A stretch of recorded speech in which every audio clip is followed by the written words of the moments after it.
Dans quelques jours, le 15 janvier, nous allons commémorer le 400e anniversaire de la naissance du grand Molière.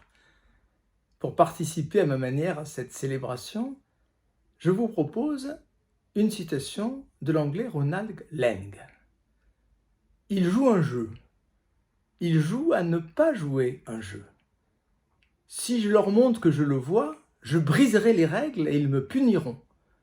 Je dois donc jouer leur jeu qui consiste à ne pas voir que je vois le jeu.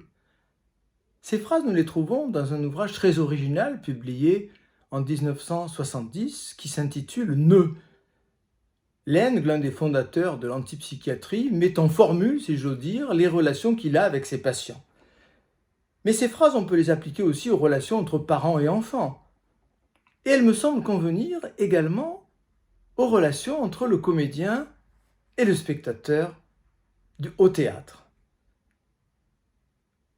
Lang reformule d'une certaine manière le fameux paradoxe de Diderot, le paradoxe du comédien. Au XVIIIe siècle, Denis Diderot nous dit que le théâtre est fondé sur un double faire-semblant.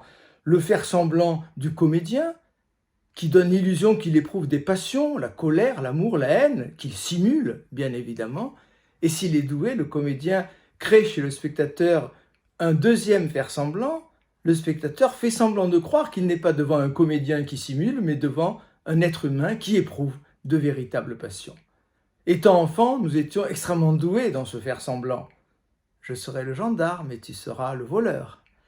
En grandissant, nous perdons peu à peu cette merveilleuse faculté. Peut-être la retrouvons-nous quand nous nous rendons au théâtre.